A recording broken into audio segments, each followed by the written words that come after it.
Hi, everybody. Today, I want to have this great conversation with Dr. Stephanie Grunewald. Grunewald. Oh my God. See, I told you, Stephanie, I was not going to mess it up. But she is the founder of Ancorio. And the one thing that I love about this is she is working with ambitious, empathic women to find that personal and professional fulfillment. Sometimes we have a hard time achieving that, and we need someone to come alongside of us and help us in this journey. She has over a decade of experience in psychologist. Oh my God, I'm going to start all over again. This is terrible. It's distracting me to have that thing outside. Okay, hold on. Dan, I'm going to, oh, he's not even listening. Let me just make a note. Okay. All right, take two. Hi, everybody. I want you to meet Dr. Stephanie Grunewald, an alignment strategist and founder of Ancorio.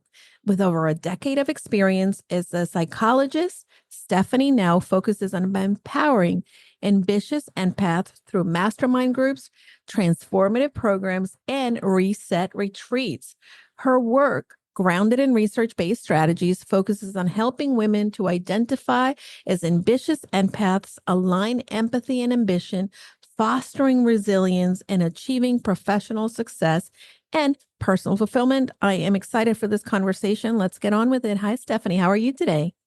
I am doing well. Thank you so much for having me. Yeah, we have to really dive into a little bit of this. And my first question for you is, when did you first realize that you wanted to change from what you were doing before to this? When was the first time that you thought, maybe I'm going to go work with these ambitious women who are empaths? I think for me, it kind of unfolded through a series of events. So I had a successful group practice, and I'm still a practicing psychologist. And unfortunately, my mom was diagnosed with early onset Alzheimer's in her 50s. And Wow. that was when I was at the height of building my practice. And so at that time, I had been spending a lot of time at work Mhm. and recognizing that her story was one that a lot of us face, where we postpone enjoying life. We think we're going to work and then we'll retire and then we'll get to enjoy it. And Mhm. the reality for her was I knew she was never going to get there. And Hmm. yeah, so That's first and hard. foremost, I mean, Yeah. it's a transformative moment in my life, and one Mhm. that I certainly wish I never would have had to experience. So Mm. um, but this is where we do the best to take hardships Yeah. and Yeah. learn from them. And, for me, it was recognizing in that moment I needed to prioritize spending whatever time I had left with her. Mhm. And that meant shifting everything that I was doing. Yeah. And ultimately, after she passed away, I went right back to work because Mhm. that's what I knew to do. It was a welcome distraction from my grief. We Mhm. were in the thick of COVID, all of the Yeah. factors that we were Yeah. all dealing with. And I remember I was sitting in a session with a client and I was emphasizing, like, well, you have to take care of yourself first. And like this nudge in my brain went off of like, and are you going to listen to yourself, Stephanie? Mm. So, it was Wow. that moment. That's a Yeah. big realization. And I think that, and thank you for sharing that. And, I'm so sorry for the loss of your mom. I know that it's very difficult to lose a parent. And that it really is a defining moment. But for people like us who are high achievers, we tend to want to go back to, the comfort of what we can control. And that's doing the thing, 100%. achieving, moving forward. But really, it ends up being detrimental to us. But what a big realization. How did you start to shift once you had that aha moment? Well, honestly, I was trying to figure out how to allow myself space to grieve Hmm. because for so much of my career, it was being there for other people. Hmm. And I really hadn't given a whole lot of thought to how to take care of myself. Hmm. And so, being in the height of COVID, I decided to Google pretty waterfalls and I started my hiking journey with I love that. that. So, I love yeah, that. it was just me like naively thinking I'm just gonna go and spend some time in the woods and find myself. But I remember like I was walking around this lake and Hmm. it really started to resonate with me that I was a lot of my own clients, right? So I was Mhm. thinking about the women I was seeing at my practice and the commonalities that a lot of them had, just Mhm. like me. And just like you said, we Yeah. hone in on what we can control, which Mhm. tends to be work and things like that. And Yeah. we focus on excelling in these professional realms, Mhm. but often at our own personal detriment. And Mhm. for me, recognizing how hard it was to slow down, I'm like, how could this be easier for anyone else? I'm trained in this. I should know better, right? Those darn Mhm. statements Yeah. we tell ourselves We all the shoulda, time. woulda, coulda, right? Yeah. Exactly, Mhm. exactly. And so it was really then, like on that hike, I was like, when I get back, I'm going to go ahead and, I was like thinking about what I was going to name this company and how I wanted to do all the things. And ultimately, the thing that really resonated with me is that I didn't want to keep doing individual work. I wanted to Mhm. create a community because Yeah. so many of us are struggling. And Mhm. when you're an empath in particular, not everyone understands you, and you're Mhm. often labeled as too much, too sensitive, too all of these things. And so Mhm. I just thought it was important to create a space that was really safe for them to be Mhm. genuinely who they are and where they didn't have to take on everyone else's emotions and Yeah. things. I'm so glad that you touched a little bit on this empath. I want to kind of go in that direction because we hear the word empath a lot in different, especially in the personal development. And from what my understanding is and what my experience has been, is yes, you're taking on, somebody is down, you kind of take on those feelings, you're mirroring what is happening with them. How else would you describe being empath?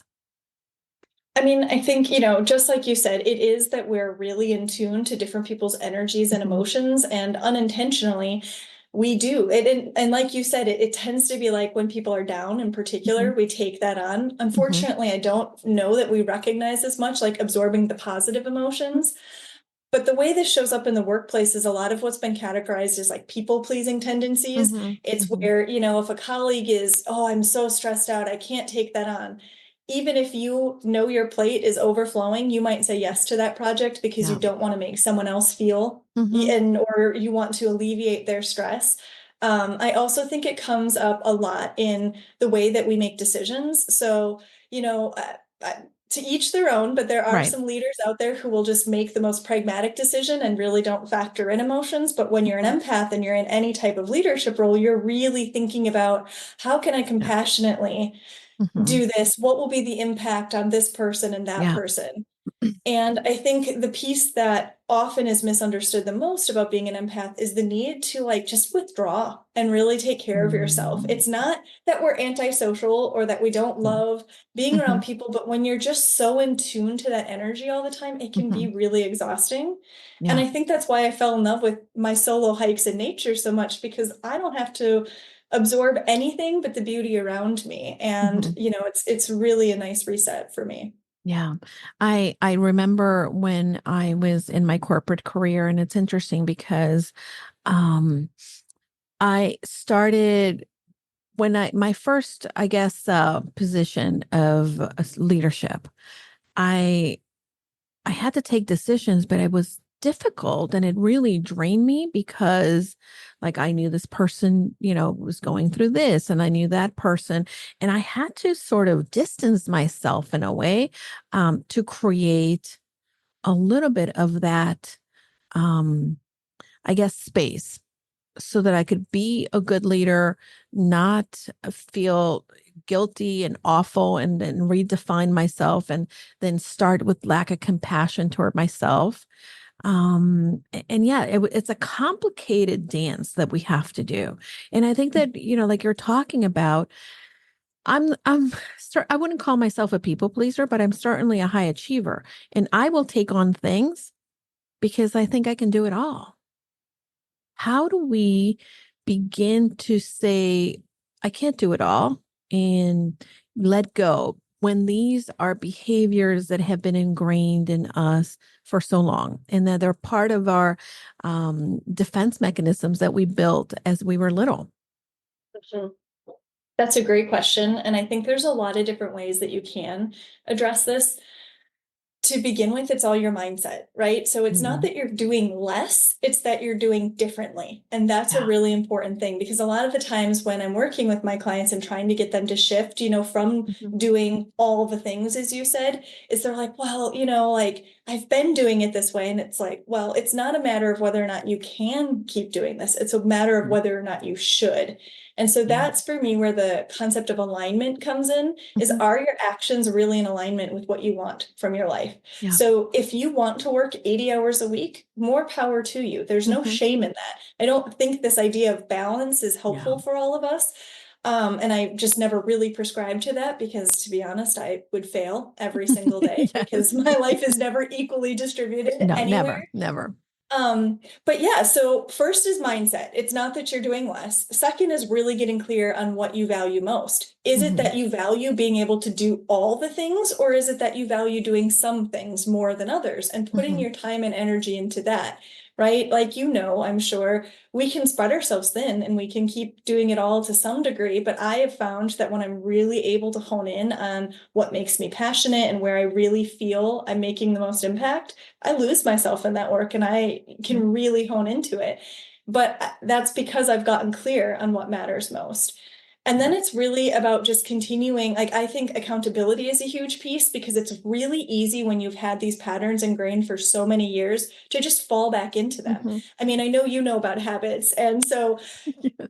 creating new ones is much harder Mhm. than falling back into old ones, unfortunately. Yeah. And knowing that and recognizing it's not failure, but just being really aware, having someone else who can be objective too and be Mhm. like, oh, hold on, I think I see you kind of backsliding here. Let's just take a peek, Yeah. and really being aware in that way. Yeah. I'm so glad that you're talking about habits as well, because this is something that for many years, right? My inability to create new habits and not understanding that um it's not a once and done, right? And it's not, I'm going to repeat it 20 times, check, check, check, and it's done.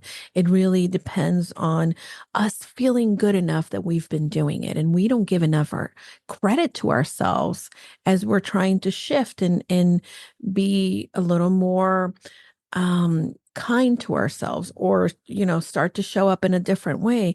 The other thing too, that, and I love that you mentioned this, balance is not necessarily a thing, but really the great thing that we can do is know that our priorities are really driven by our values.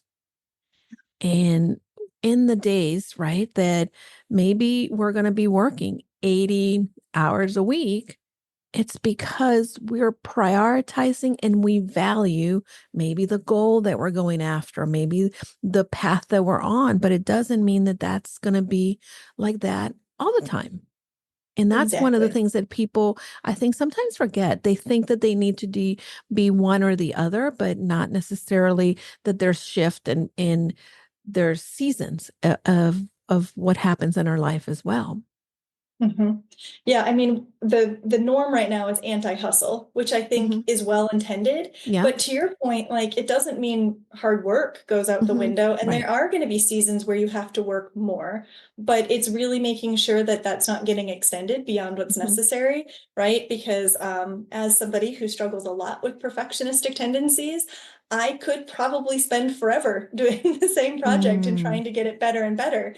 And so there's like knowing that fine line too, of like, it's okay if I need to work more hours because I'm starting something new, but then I have to be really intentional and aware of like, when am I crossing into just old pattern behaviors versus helpful Hmm. behaviors?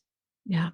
I think that's one of the things that I hope people really go back and maybe tag this point in the conversation, because this is one of the lessons. And by the way, it's not easy. And I'm sure, Stephanie, you're still practicing. I'm still practicing. And we never really get to a place in which we have mastered it. We get to a place in which we're better and we've maybe unpacked it in different ways, but it's always the journey, never a destination. I agree with that wholeheartedly. And Mhm. you raised a really good point when you were talking about habits. I think sometimes well-intentioned people will say it takes like 21 days to form a new habit. Well, the Mhm. research actually shows that the average number is 66 days. Mhm. And when I tell that to people, they're like, "What? That's 2 months." And I was like, and the Yeah. high end of that on that scale was it took someone a year. But to your Yeah. point, it's not like we just establish something and we say, Mhm. "Okay, great, I've reached Yeah. my point, I'm Yeah. done." Yeah. Right? That's right. It's like Yeah. I've reached this and now I'm restarting. And so getting rid of like these arbitrary timelines and really just paying attention to, am I making progress? Did Mhm. I get a little bit better today? And sometimes better is just more aware. Even if, your actions aren't shifting yet, is your mindset getting more in tune with what you're trying to do? I think we focus so much Mhm. on outcomes and actions and don't always pay attention to the process that's required to kind of get ready to take those steps and to really implement change. Mhm. One of the things that I see a lot with my clients, especially those who are people pleasers and really take on a lot of the weight of somebody else's challenges, difficulty, feelings, whatever they do. There comes a time in which they decide that I'm not going to be a people pleaser anymore. I'm going to start to set boundaries.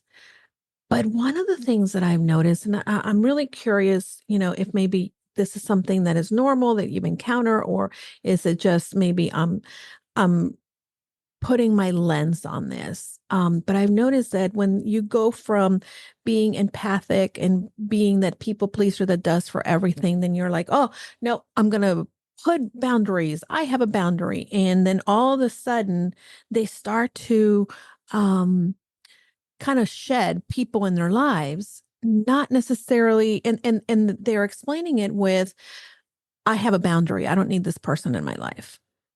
But I think that they're doing so in some ways, and I've seen this a couple different times. They do it because they don't know how to um regulate the emotions that they have when maybe this person is asking them to do something, or maybe when this person says, hey, maybe, or they have a disagreement with someone. Is that a little bit of what happens too when we go into and the pendulum swings in the other direction? I think there's a lot, you made a lot of great points. One, when we do set boundaries, unfortunately, the people who need them the most are often the ones who struggle most with having them set. So Mhm. it's not uncommon that you might lose some of those relationships. But to your point, it doesn't mean you have to, right? Right. Sometimes it's healthy to let some of these people go because you Yeah. realize Yep. the drain that they've been having. Oh yeah, for But sure. also, to your point, sometimes it's almost like a bit of a coping mechanism to say, Mhm. oh, well, they didn't respect my boundaries, so I don't need them. When it's like, well, maybe you Mhm. just needed to have a difficult conversation and really work through this. Mm, I know in my yeah. own life, like, I am someone where, after my clinical work, I do just kind of shut down and I need just Mhm. time to process my days because it's a lot for me to hold that space. Mhm. And there are people that were in my life that are like, I don't understand why you can't hang out tonight. And it's I like, know, there are right? 2 nights a week that I am not available. Yeah. That is just what I need for me. Mhm. And unfortunately, a lot of them are not in my life anymore. Whereas other people are like, oh, okay, I get that. Like, how about these other days? Right. Right. But again, it's about being able to have the conversation. Mhm. It's about people's openness to understanding. And for me, I mean, I can't just be rigid and say, I'm never going to Mhm. bend my boundary here. And I Yeah. think sometimes people think when they set these boundaries, they can't ever be flexible. And for Mhm. me, I get to decide, you know what, maybe one day felt easier and somebody needs me or wants something from me and I feel I can offer it. And I Mhm. think that's the hardship that people don't understand with boundaries is you need consistency, Mhm. but also consistency is not rigidity. And I think that gets Mm. confused. Oh, this is really, really, really good. As you were speaking, in addition to having seen this with, the women in my life and the clients, I would say in my life, because I see a lot of this. And although I'm a business coach, people bring themselves into business, right? And we have to address this. But I was thinking about how I also see this. Of course, people are putting everything out on social media, right? And I've seen multiple circumstances in which people cut their family off And they talk about it on TikTok or whatnot. And it really is because they don't know how to, be able to have that communication like, hey, this was not right. And I wonder if we're really growing, I guess, and lessening the parts of the empathic person in us that harm us. I'm not even sure if I'm making sense, I guess. There's so many thoughts that are going through my brain. But I think that ultimately we put a lot of pressure on us to, I'm going to have boundaries. And then maybe it's just not necessarily a boundary, but a difficult conversation, an uncomfortable conversation that maybe you're not ready to have. And do you ever become ready to have a difficult conversation? Because I would imagine if you start doing this with one person, you start doing it with everybody. And that's your default mechanism. I mean, I think part of the difficulty with having difficult conversations is knowing the receptivity of the person on the other end. Mm, I that to me is one of the main reasons people have cut off mhm, is, and I giggle and also I don't find this humorous simultaneously, but several of my clients have come in saying, I'm going to therapy for all the people in my life who won't. And unfortunately, there's a lot of mm. reality to that, right? Yeah. And to your point, when I'm working with people in my coaching or in my, Mhm, as a alignment strategist, what I do there is, to your point, the person and the business cannot be separated. mhm. Yeah. And family in particular, what you're mentioning, right? Like that Mhm, lays the patterns and foundation for how we function. So if you grew up in a household where perhaps you couldn't have some of these emotionally laden mhm. conversations, you're probably going to fear them as an Yeah. adult. There's a lot of things that get programmed into us about why that's wrong or unacceptable. And so part of it is working through your own pieces and figuring out, why is that so scary for me? What are my barriers to doing that? But then Mhm. it's also recognizing, when are you talking to someone who isn't able to have that conversation? Yeah. And Yeah. knowing that perhaps it isn't that you keep trying to hit it in different ways, it's knowing that it simply isn't going to land the way you want it to. But Mhm. that doesn't mean it won't land with everyone. And that's where we can't generalize. Perhaps you had one failed conversation. You can't then project that onto every future person you might need to have these conversations Yeah. with. And I think that's a default I see a lot of Mhm, people falling into, where they're like, well, I tried it with so and so mhm. and they couldn't handle it. So now I'm not doing that anymore. And it's like, well, you Yeah. need a little bit more practice, and you need Mhm, to also just figure out, like, who are those safe people? And those are mhm. more of the people you want in your life. Yeah. And it doesn't mean you have to cut everyone off who can't have these conversations, Mhm. but it does mean that perhaps you have to put on your armor a little bit differently, right? Like, the thing that we don't talk enough about when we talk about boundaries is, it's not just how you set expectations with others, but it's also, what expectations are you setting for yourself? If you're in a situation that makes you uncomfortable, you Yeah. don't have to stay. You Yeah. don't have to blow it up, but your boundary can be, you know what, this is crossing a place where I'm no longer comfortable and I'm going to Mhm. excuse myself. And you can do Yeah. so without having to burn all of the bridges. And I think that's Or something that, announcing, I'm leaving. yeah. And I think that that's the piece too, right? Like when you want to validate your feelings and you're going to say, I'm leaving. This is not working for me, or I'm never going to have something to do with this person. Whereas you can say, you know what, this person doesn't make sense in my life. Maybe this person is not, in this time of my life, the best that I want to surround myself with. But I think that it does take a lot of courage to say, hey, maybe, this is something that you did or said. Not that people can hurt our feelings, but it's important to be able to acknowledge, right? That there's a difficult conversation too that you need to have with people. Mhm. Yeah. Yeah, I agree. Because like I think of a friendship that I had from high school, and it was really a draining relationship, but I had to say it to the person, hey, I think you're a great person, but I don't align. Like, I don't agree with some of the stuff. I don't, and that's the piece where we don't have conversations anymore. We just go and let people start assuming, let people start thinking, and then there's no growth for any of us because we don't do that. Am I in the right direction here? Because I think that this is something that I keep seeing in in the world overall, with especially the climate that we're dealing with. Yeah, I mean, I think what we see a lot of is the two extremes, Hmm. ghosting, where we just never say anything and Yeah. just kind of stop, or where you really blow it up. And that's where you have those burn bridges. Like it's easier Mm, to somehow create some sort of rupture that you know you can't repair because then it's like, well, they're out of my life forever because of yeah. whatever. Yeah. And I think to your point, it is about how can we find a middle ground? How can Hmm. we address? And, like with your example, it may be that they weren't a fit at that Yeah. phase in your life. Hmm. And so being able to just be peaceful and respectful might open you up to being able to reconnect at another point. Yeah. Or it may just be that you never are meant to reconnect and you can still Hmm. be in a civil place.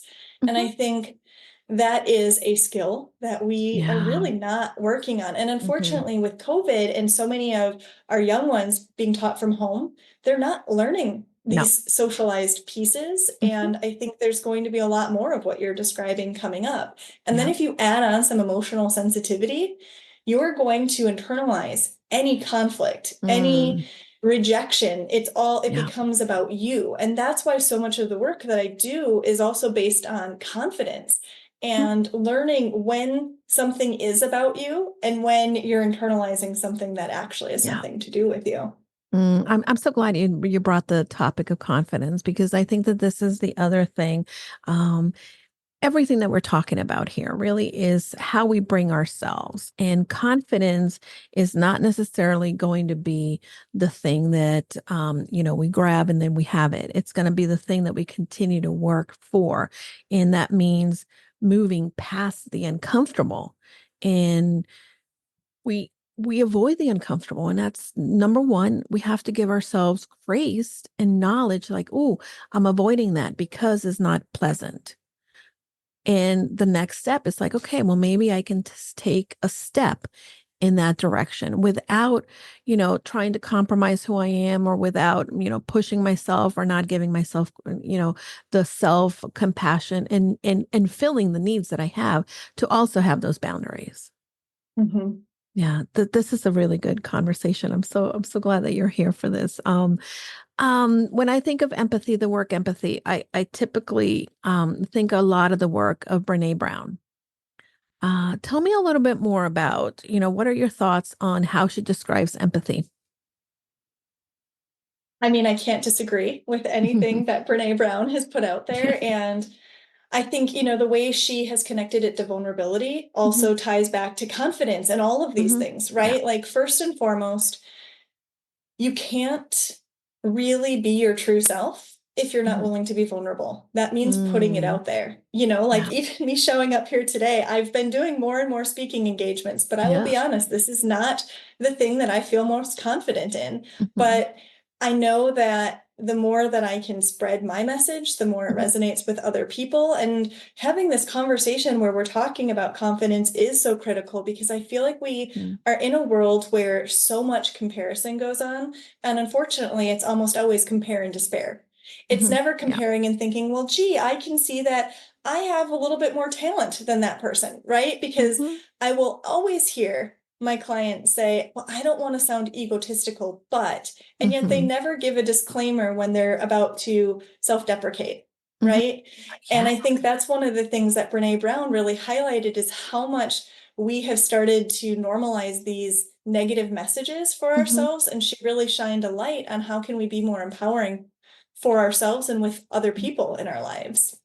Yeah. What's the first step, you think, to be able to move away from being self-deprecating? First part is, with a lot of people, there is this idea that you have to be the best to give Hmm. yourself credit. We're right now in the midst of the Olympics, and I'm actually hearing a lot of this coming up with people because they're like, yeah, I could never reach that point. And it's Yeah. like, well, you're not meant to. We're not all We're meant not all to meant to, have the right? same, Yeah. yeah, Yeah. like I could be an Olympic eater, maybe, but like Yeah. that's not my skill set. And I think Hmm. like just recognizing the beauty of individuality is so Hmm. important because especially in today's world, like I grew up before social media and I Yeah. can't imagine what it is like to be a kid where Oh. it is on 24/7 and you Yeah. see everything that everyone is doing. Like it was hard Mhm. enough for me Yeah. going through my adolescent and teenage Mhm. years. And I think the reason I'm going there is because even for those of us who weren't raised with that, y- the best is what gets put out there. Mhm. And so then you're comparing that all the Yeah. time. And for me, I think just normalizing the fact that we all struggle Mhm. and that that doesn't make you less than, and Yeah. knowing that the best is kind of arbitrary. My best today is not the same as my best yesterday, and tomorrow is going to be a whole Yeah. nother game. And to your Yeah. point that we've been talking about, like we need to be more flexible in the way we view ourselves and our Mhm. expectations for ourselves instead of thinking like once I hit this level I have to Yeah. stay here forever. I think that this is one of the reasons why I really love yoga because, and by the way, it took me a very, very long time to reach this because again, with my propensity to be that perfectionist and high achiever, I started to go to yoga and say, okay, I need to do it like that person. And every time I went to class, my expectation was that I was getting better, not understanding that, there's times in which my body, maybe it's going to react differently. Maybe I'm not as hydrated, or maybe I didn't get enough sleep, or perhaps, my hormones are off. And that there's an effect that we don't know. And as soon as I started to realize that coming to the mat was the winning thing, and if I can touch the floor or not, the fact that I was working on touching the floor is the win. And yet our society doesn't give us room for that. And and No. and then we look at the people in the other mat and we think, look how great she did. But we're not seeing that perhaps maybe this is her second class and maybe she's more limber, or maybe, she's really been taking yoga for 20 years more than we have. And we're so quick to do that measure up. And then that creates a lot of conflict in us. Yeah, it Yeah. does. Yeah. And I think there too, what you're hitting on is like we create these definitive statements of like, Mhm. I'm not as good as so and so. Yeah. And I don't like that comparison in any way. But even if that's where your mind is going to go, put one word on the end, which is yet. Yet. I Oh my can't gosh. do So what glad she's you said doing that. yet. Yet. Right? Yes.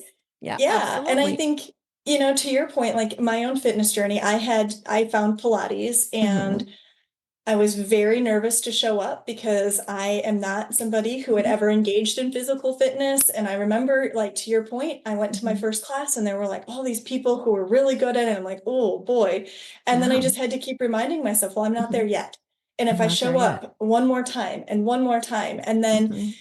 I hit a health scare where I had to stop entirely. And I just recently, after 6 months off, have started going, and I am nowhere near I was when I left off. We never And the are. first few classes, no, right? And Yeah. like, I had to recognize though, in the first few classes, I was being really hard on myself of like, oh man, you're nowhere where you used to be. And I was like, but Yeah. you've been there before, you can get there again. Like, it's all about the way that we choose to focus. You can Mhm. look at your deficiencies or you can look at the possibilities ahead. Mhm. And so I do keep repeating the power of mindset because your thoughts dictate your actions. And if Mhm. you want to set a limit and say you're never going to be good at that, then that's exactly what's Yeah, going to happen. absolutely. And again, you may never be able to stretch the way the person Mhm. next to you does, but you might be able to improve in ways you never thought were possible. Mhm. Absolutely. We were talking earlier that you started to hike and explore waterfalls. And I don't know if we talked about this when you and I first met. I went to Canada with a girlfriend, and one of the best, most beautiful hikes that we've done is to go and find different waterfalls. And in one of these hikes, and my girlfriend and I have known each other since high school. We've traveled together all over the world. Um, and as we were hiking, I happened to, I had been working out with a trainer every day. Um, I had been going to yoga. I had just gotten my yoga teacher certification. I was in great shape. And as we're walking, all of a sudden I left her behind. And she's like, this has never happened. Um, but the one thing that she was very accepting is that I celebrate you for that. And a lot of times when we are put in situations in which maybe we're not doing it as somebody else is, we start to really turn it in. It's about me. I'm not enough. Or what happened to me? How come she's doing better than I am? Whereas if we start to say, "Oh my God, good job! Look at you go," then it really puts you in a position in which you can say, I am working on this, or I'm so glad for them, because there's other things that you're going to be able to do that maybe I can't, or the next person can't. And that's really where the value is on managing our thoughts. It's really deciding, like, if I think this, then I'm going to show up like that, and that's going to be the result that I get. Whereas if I think this, I'm going to be aware, and then I'm going to maybe start to shift that, maybe adding yet at the end, or seeing the positive in a situation. And then my actions are going to be very different, which will get me a different result in life. And that's where a lot of times we don't even walk into. Well, and I think you just highlighted something so important too, which is who's in your circle, right? Is it Yeah. people who are going to make you feel bad if you Hmm. somehow are doing something Hmm. better than they can? Or are they people who are going to celebrate you and say, that's amazing, Yeah. right? Like I have unfortunately encountered so many circumstances where your success Hmm. somehow evokes someone else's insecurity Yeah. and they Hmm. want to keep you down rather than Yeah. realizing that we can all lift each other up. And Hmm.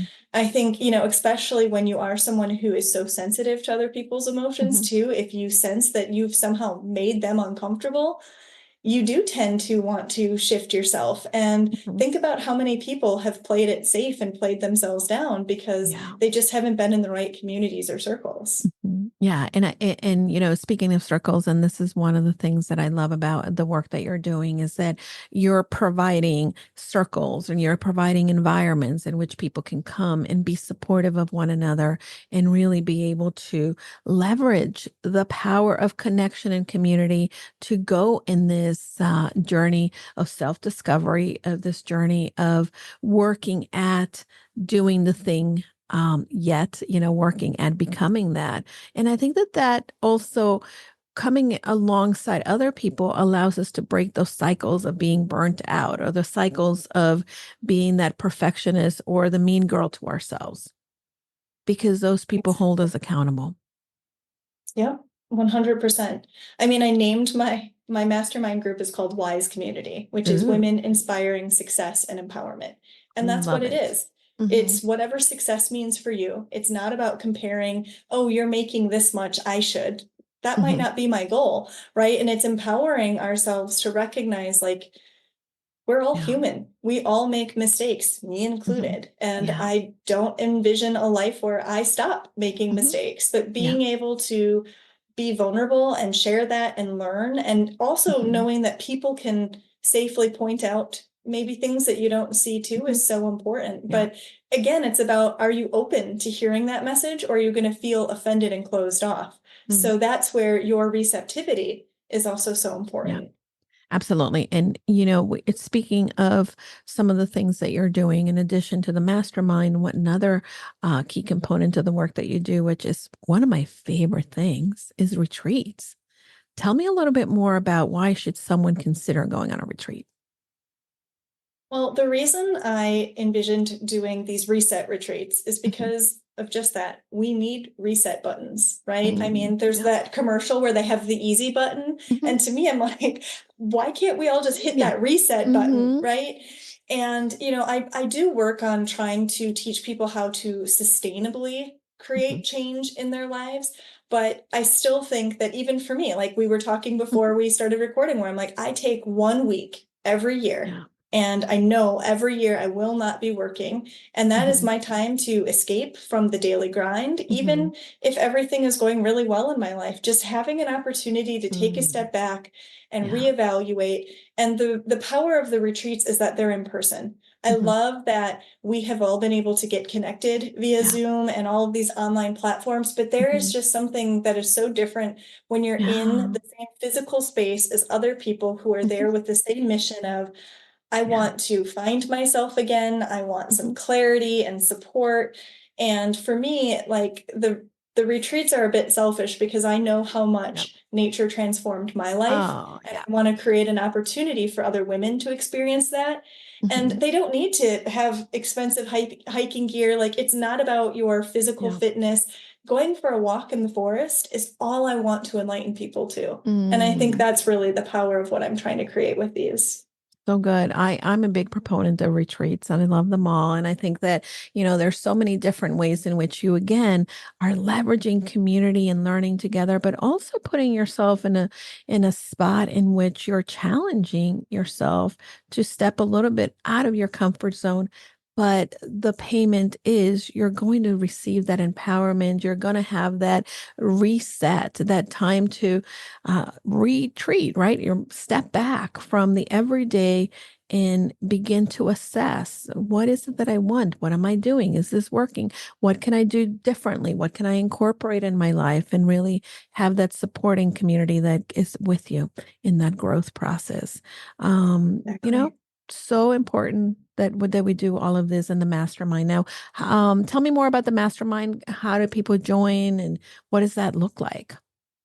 Yeah, so my masterminds, the best way to join is by visiting my website. You can Mhm. learn more about it.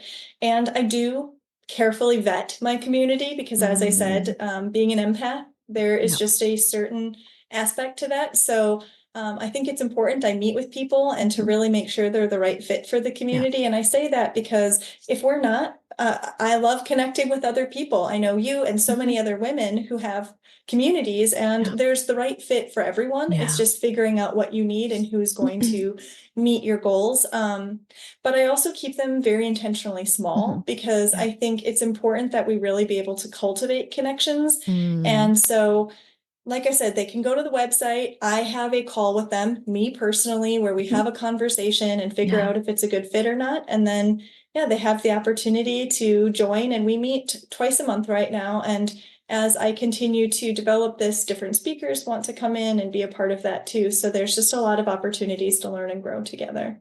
So good. Yeah.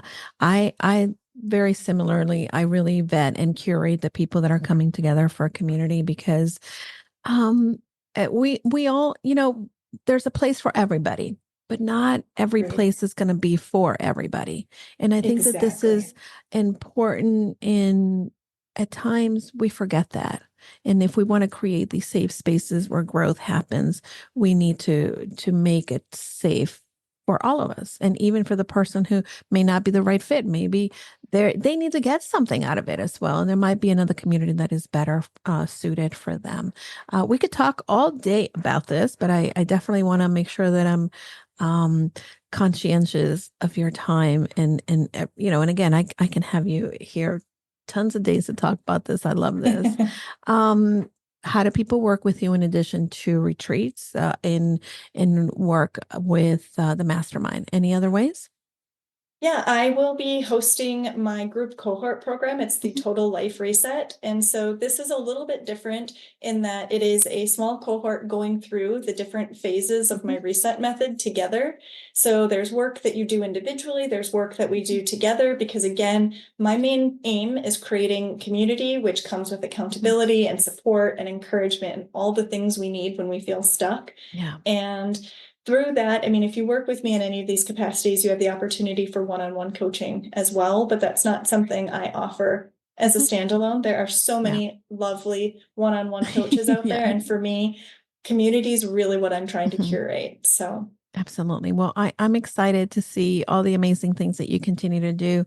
I thank you for your vulnerability. I thank you for also the courage that it takes to be able to not only share a little bit of your journey, but to then create these spaces where you are helping women step out of the things that doesn't serve anybody and doesn't serve them. And ultimately, if they become better, then they can create that example for others and also the people coming behind us. And I always think of that, when I'm putting myself out of my comfort zone. I'm like, why am I doing this? I think, well, I have nieces and I want them to know that they can. I want yes. them to know that it takes vulnerability, it takes a lot of change, but we have the power to do all of it. So thank you again. Will you come back, Stephanie? I would love to. Yes, thank you. Amazing. I know. I feel like we could have Yeah, talked for hours here, so I amazing. really I know. appreciate this Mhm. conversation. Yeah, well, you are a breath of fresh air. I love the work that you're doing, and I want to make sure that the listeners connect with you. Let them know where can they find you online.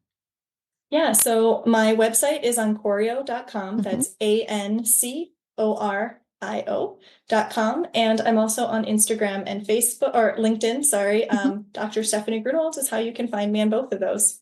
Amazing. And what I love is the symbolism of the anchor for your website is Ancorio.com. We're going to have all the information in the show notes, and make sure that if you're listening to this episode, my friend, the best gift you can give to somebody else is share this episode, because there might be something in here that they need to hear. I also want to encourage you that if there's one thing that we talked about here that resonated with you, just don't listen to it. Go and implement it in your own life. The best thing we can do when we learn something new is to start to practice it.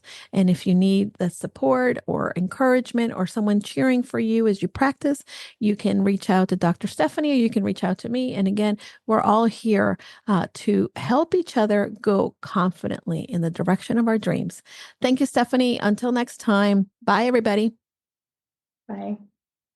Hi, everybody. I know that sometimes we get very lonely in this entrepreneur journey, and I want to invite you to join us into our limited time only Purposeful You Mastermind. For many of us entrepreneurs, we believe that we can do it all, but the reality is that doing it alone only creates a lot of overwhelm. So join us at the Purposeful You Mastermind. You can find out more information by going to bit.ly/Julie's Mastermind. This is going to be the place where you are able to then unlock your full potential and achieve long-term success for your business. Push you behind your current limits, expand your connections, discover new ideas, and implement them with confidence. You're going to get the support in all aspects and transforming you to the six-figure business you've been looking for. Pause and get off the hamster wheel if you've been spinning around. This is a time where you can get that support from like-minded entrepreneurs that are here to join you in your journey.